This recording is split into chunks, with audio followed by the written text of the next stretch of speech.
Hello and welcome to the command phase. My name is Mark and thank you so much for joining me. Warhammer 40k army list building has seen a dramatic overhaul in 10th edition. Gone are the days of restricting detachment systems and battlefield roles, allowing you for more flexibility in your army list building going forward. This incentivizes you to take a wider range of units with unique abilities onto the battlefield. Plus, with battle line troops now not being a tax to unlock the units you really want to take, you have so much more freedom to build an army that suits your playstyle. In this video, we're going to take a look through the new simplified process to give you all the information you need to start building your own army lists. So, without any further ado, let's get stuck in. First up on the new system is choosing the battle size of the game you're looking to play. There are now three main sizes that the new 10th edition rules support. You have Incursion at the 1000 point mark, Strike Force at the 2000 point mark, and Onslaught at the 3000 point mark. These values are the amount of points you have to spend on units to create your army, which we'll cover shortly. Typically, you'll find the majority of these match play games being at the 2000 point level, but feel free to choose the size that suits you and your opponent when playing.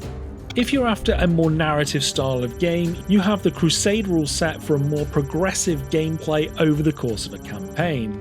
And if you're looking to play smaller games of 40k, you have the updated combat patrol rules utilising the forces straight out from the starter boxes, or boarding patrol that was introduced at the end of 9th edition on specialist terrain. You can of course utilise the main rule set for these smaller games, but Games Workshop have stated they aren't as optimised sub 1000 points. The army roster can be as simple as a piece of paper to write down your army and the points cost of each unit. Warhammer have a printable roster sheet on their download page if you'd like to write everything down by hand. Other options include utilising the Warhammer 40k Battleforge app, although this will be a paid service from the 30th of August, although this does come as part of the Warhammer Plus subscription. If you're after a free app option, there is Battlescribe, which is a firm favourite amongst players.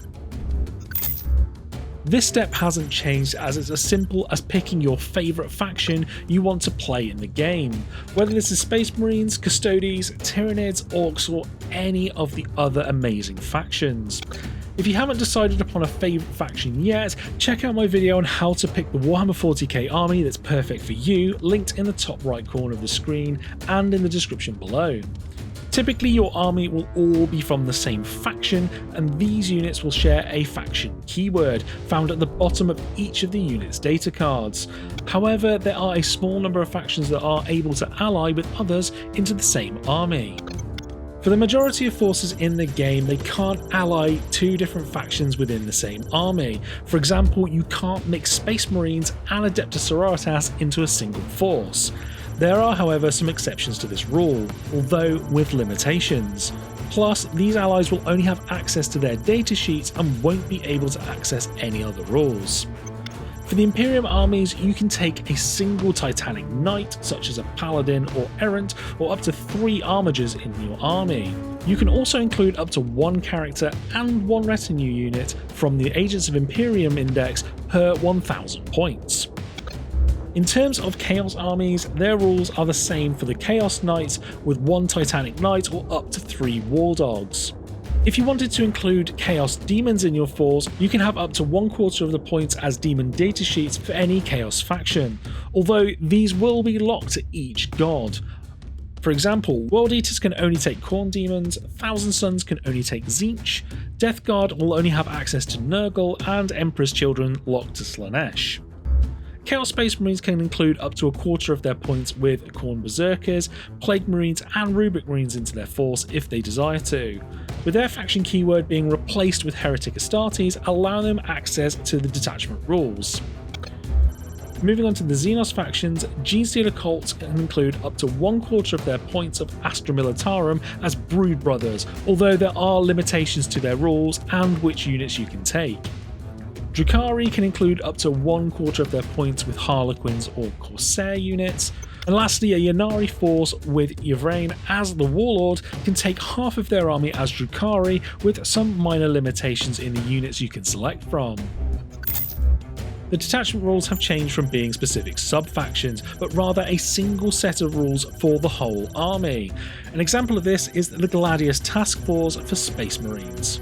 Currently, each of the Index armies only have access to one detachment, apart from the separate Space Marine chapters who can pick either their own or the Gladius Task Force. Once the codexes come out, each faction will have access to several different detachments, which will alter the style of play for the army. These detachments will include the detachment special rule for the force, such as the combat doctrines for the Space Marines, unique enhancements and stratagems, and if they have any, unit restrictions. These will all be swapped out if you are picking a different detachment for your army. The best part for all players here is that you can paint your army in any colour scheme you like and you won't be locked to a single detachment. Now for the fun part. Time to select all the models and squads you'd like to include in your army and what equipment you're going to give them. First thing to note is that every single unit in the game and any enhancements cost points.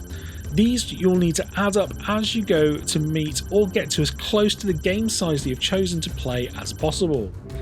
To find these points, you'll need to head to the Warhammer community webpage and select Warhammer 40k in the download section. On that page, you'll find the Munitorium Field Manual, which contains all the points for every single unit from every army in the game. Open this up and scroll down to your selected army and you'll see a layout like this containing the points values for each unit and for each squad size.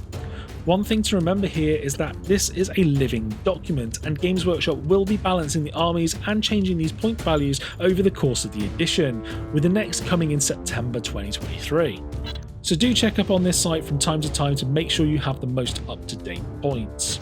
Using the field manual, your army rules found in the index or codex once they drop, and the data cards which you can also download from the same location as mentioned earlier, you can start to decide which units you'd like to put into a list.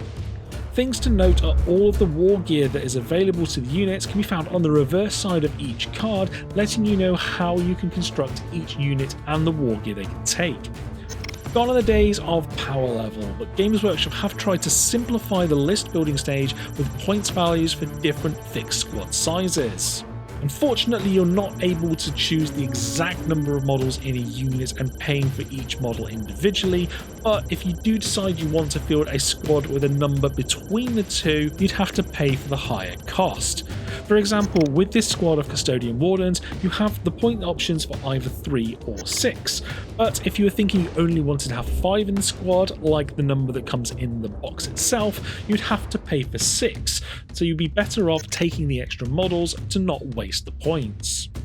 As we mentioned before, Games Workshop did make the army construction a lot simpler and more flexible by removing the traditional detachments, but there are some restrictions when building your force, which are the following. Firstly, you must include at least one character, as each army must have a Warlord to lead your force into battle. You can only include one of each named epic hero.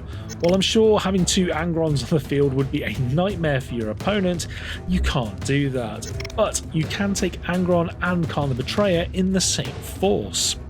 You can only include up to 3 units of each datasheet. There are no restrictions here for the unit types like elites and fast attacks from previous edition, so anything goes. If you wanted to take an army of just tanks or big monsters you could, although for a well-balanced list to compete for the mission objectives it may not be wise to. However, you can include up to 6 units of each datasheet with the battle line or dedicated transport keywords. These are typically your troop style units like intercessors or battle sisters. It will have the battle line keyword at the bottom of the unit's datasheet if it fits into that criteria. With the dedicated transports, it's worth noting that the unit will need to start inside them in most games or they will count as destroyed. Lastly, each character can only have 1 enhancement. You can't include more than 3 enhancements in total across your army, and all of these must be different. Epic heroes aren't able to take them, but all of your generic characters like an Orc War Boss can. These enhancements are paid for in points in addition to the character cost. Each of the enhancements you can pick from are only available as part of the army detachment. None of these are generic, so they will all be replaced if you use a different detachment. Apart from some of the standalone Marine chapters, this won't affect us until the codexes have been released and you have access to more. Do note that some detachment or data sheets may have some rules to limit the number of units you can take or which units can be in the same force. For example, if you are playing an Eldari Ynnari force with Yvraine as the Warlord, you can't include Phoenix Lords, the Avatar of Cain, a Solitaire, or Homunculus Coven's keywords in your army. The last part is pretty straightforward, and it's choosing which character is going to be your Warlord and gain the Warlord keyword in the game. This will have an effect on some mission play. Do note that some of the epic characters, if included in your army, have to be the Warlord. Baden, Angron and the Lion are examples of these, and that information is on their data cards.